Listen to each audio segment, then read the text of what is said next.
Hola, buenos días, bienvenidos. Estamos empezando nuestro tiempo devocional en esta mañana. Estamos revisando hoy nuestro devocional número 52 basado en el libro de los Salmos. El título de nuestro devocional esta mañana es El triste destino del perseguidor. Vamos a la lectura de nuestra porción. Es el Salmo 52 en esta oportunidad. Y la palabra de Dios dice... Salmo 52, ¿por qué te jactas de maldad, oh poderoso? La misericordia de Dios es continua. Agravios maquina tu lengua, como navaja afilada hace engaño. Amaste el mal más que el bien, la mentira más que la verdad. Has amado toda suerte de palabras perniciosas, engañosa lengua. Por tanto, Dios te destruirá para siempre, te asolará y te arrancará de tu morada, y te desarraigará de la tierra de los vivientes. Verán los justos y temerán, se reirán de él, diciendo: He aquí el hombre que no puso a Dios por su fortaleza, sino que confió en la multitud de sus riquezas, y se mantuvo en su maldad. Pero yo estoy como olivo verde en la casa de Dios. En la misericordia de Dios confío eternamente y para siempre. Te alabaré para siempre porque lo has hecho así. Y esperaré en tu nombre porque es bueno delante de tus santos. Bien, en esta mañana estamos viendo que este es un salmo que dice... o nos transmite una lamentación que enfatiza mucho el juicio de los enemigos de David. El título en este salmo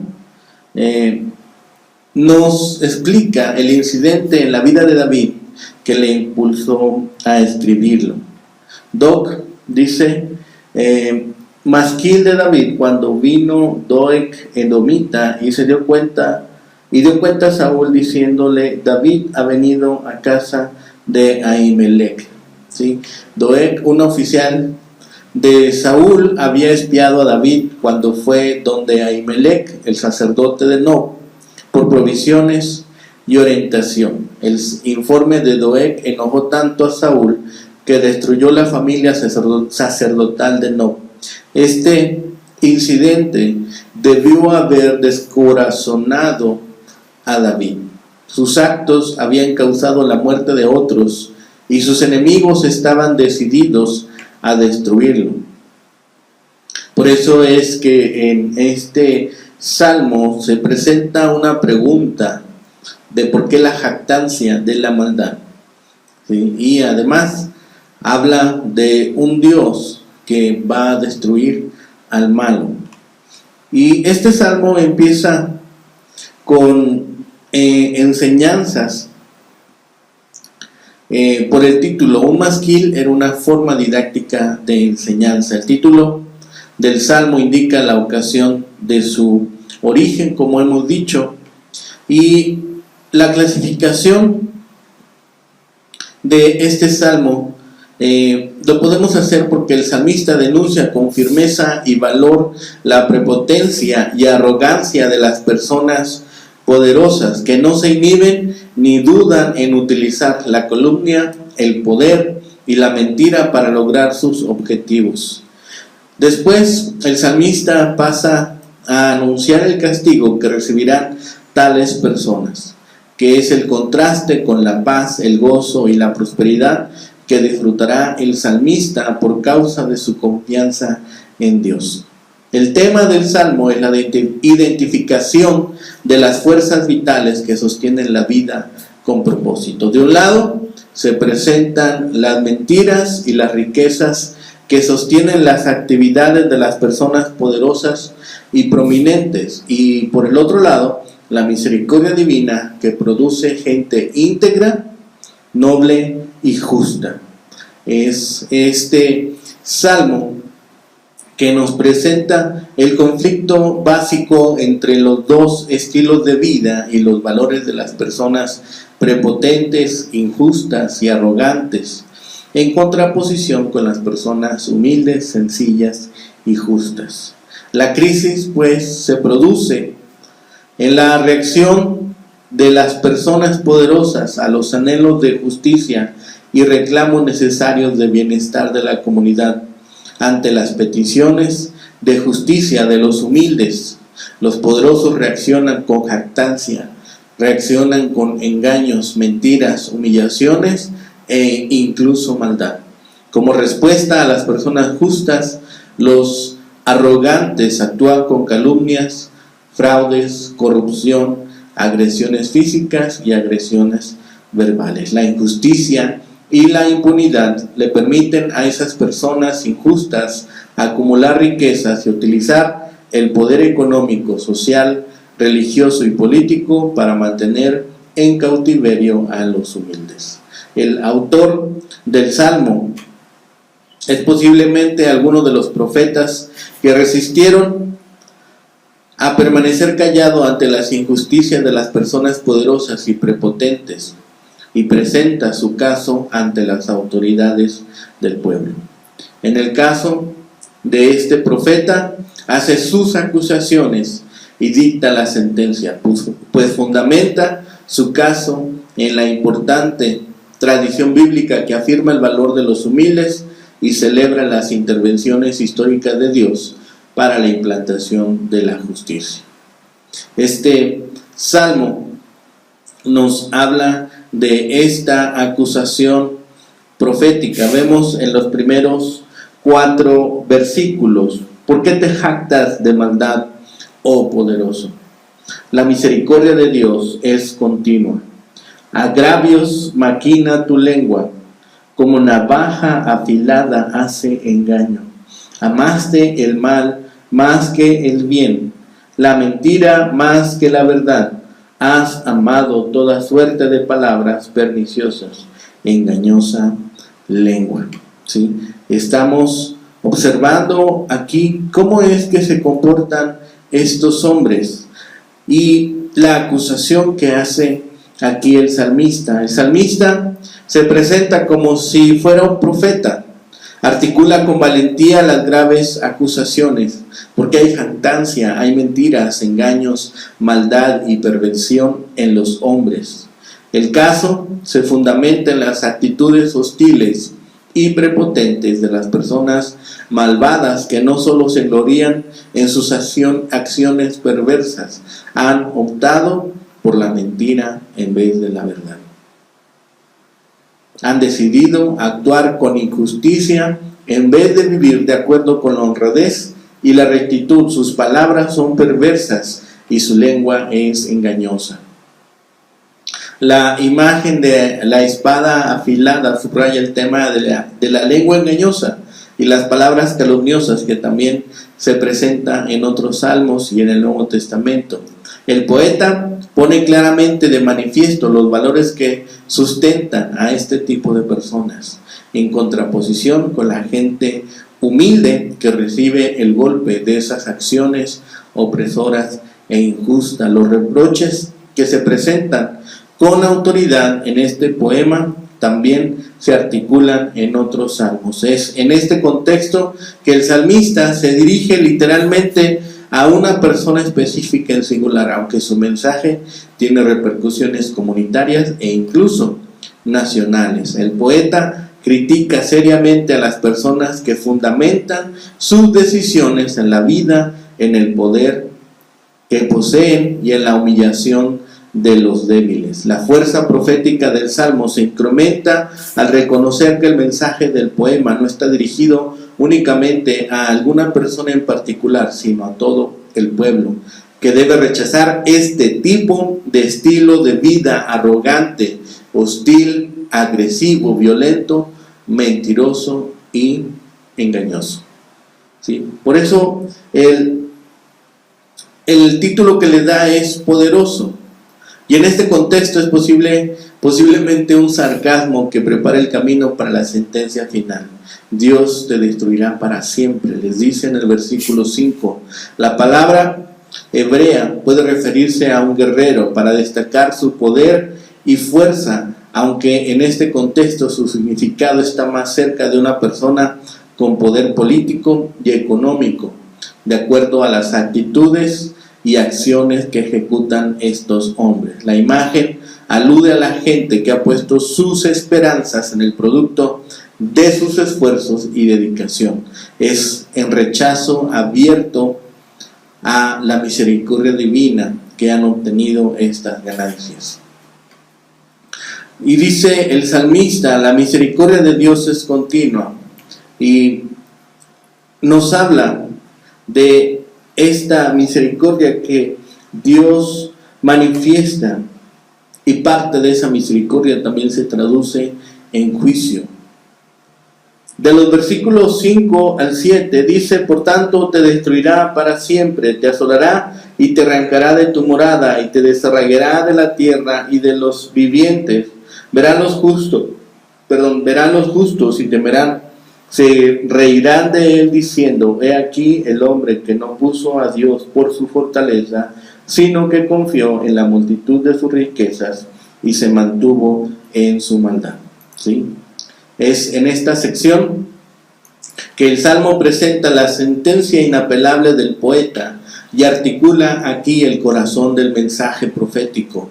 A la persona poderosa, arrogante, malvada y prepotente, Dios la destruirá para siempre, la arruinará y la echará de su casa, la desarraigará de la tierra. La palabra del profeta es firme y es clara. El futuro de la arrogancia es la destrucción.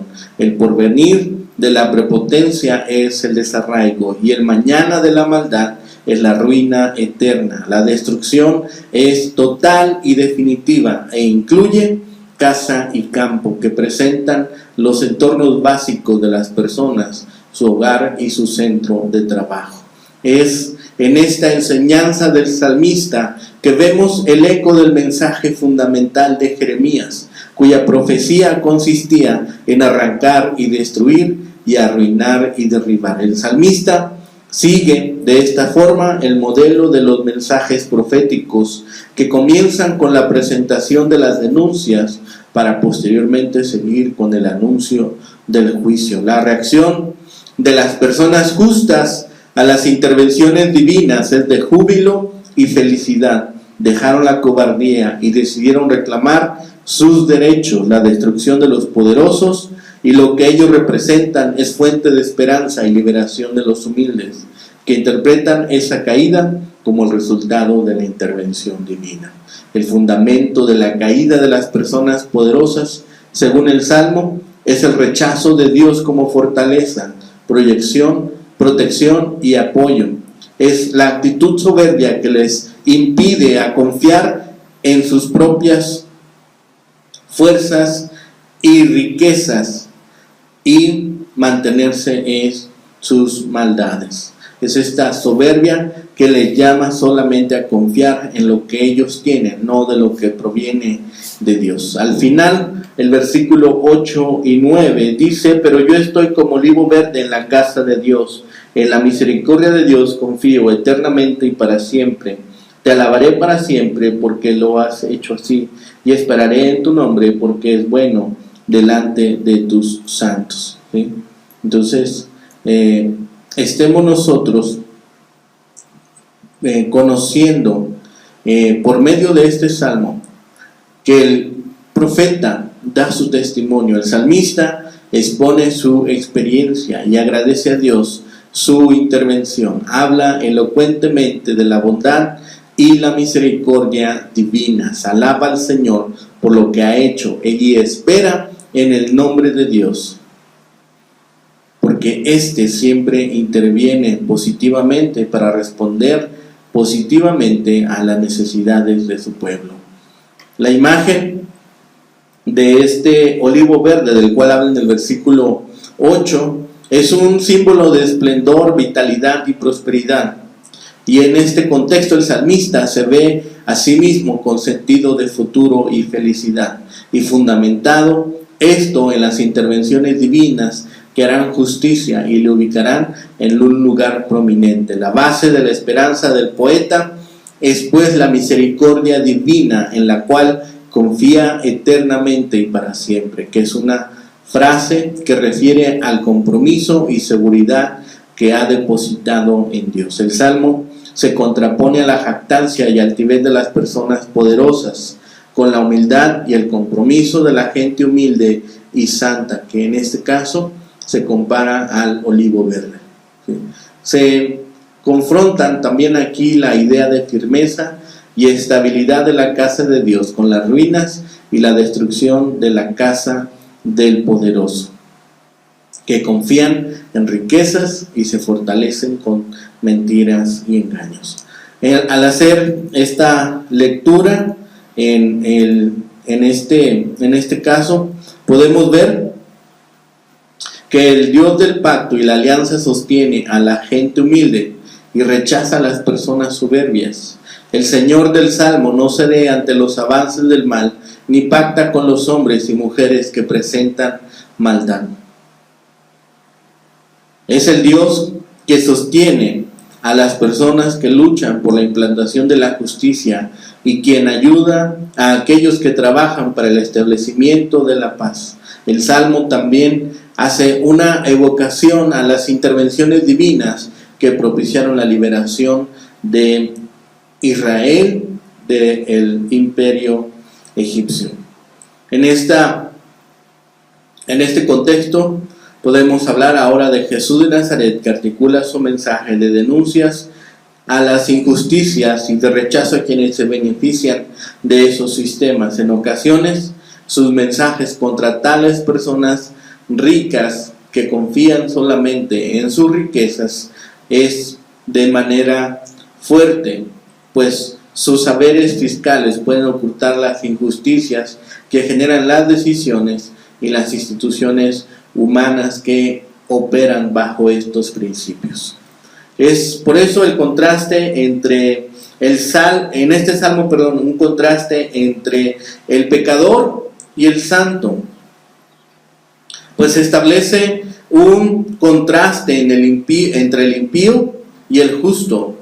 Su tono es directo al expresar el resentimiento que siente el hombre piadoso al enfrentarse con aquellos que no temen a Dios. Y es aquí, en este salmo, que podemos vislumbrar la doctrina de la retribución divina. El carácter y el sentido del impío quedan expuestos en estas líneas. Su lengua del malvado es como una navaja afilada que hace engaño. La retribución es segura para estos hombres. Serán destruidos, arrancados y desarraigados de la tierra de los vivientes. En contraste con la vida del justo. El justo, dice, será como un olivo verde en la casa de Dios, florecido y fructífero. Confiará en la misericordia de Dios eternamente y lo alabará, porque es bueno delante de sus santos. Es este Dios el que se manifiesta de esta forma, ya que el hombre vil, el hombre malvado, se jacta, es mentiroso y perverso, mientras el hombre justo es temeroso de Dios, fructífero en el trabajo y fiel en la comunión con el Padre.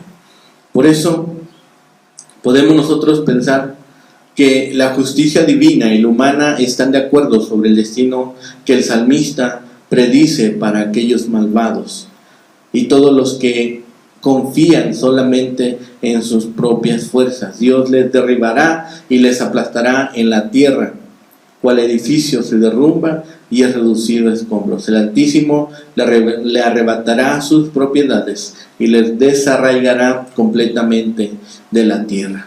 Los que temen, sin embargo, a Dios vivirán y llegarán a ver el día, y siendo impresionados por el juicio asombroso de Dios, reirán del final de los malos y dirán: he aquí el hombre que no puso en Dios por su fortaleza, sino que confió en la multitud de sus riquezas y se mantuvo en su maldad. El carácter del salmista es firme. El carácter del salmista nos muestra que él magnificará el nombre de Dios en la presencia de todos sus santos, porque su nombre es bueno y todo lo que él es bueno. Este salmo nos presenta cómo son las acciones de los malos que se vuelven una ofensa para Dios. Es muy fácil confundir las hazañas con la virtud. Solo porque algo se hace bien o se lleva a cabo en su totalidad no significa que sea bueno. Hoy midamos todo lo que hacemos mediante la ley de la palabra de Dios, no por la manera tan eficiente que la realizamos, sino realmente si aquellas acciones están glorificando el nombre de Dios. Porque así, con Dios de nuestro lado, al igual que David se comparó con un árbol de olivo verde en la casa de Dios, nosotros seremos olivos que no solamente son árboles que tienen larga vida, sino que su verdor se mantiene por mucho tiempo. David contrastaba la protección eterna de Dios hacia el siervo fiel con la destrucción repentina del malvado. Por eso, no nos jactemos en nuestras obras, sino glorifiquemos el nombre de Dios en todo tiempo, con nuestras acciones, con nuestros pensamientos y con nuestra forma de vivir. Seamos fieles a Dios, porque Él también es fiel a sus promesas, fiel a sus palabras. Que el Señor les bendiga, que tengan un excelente día.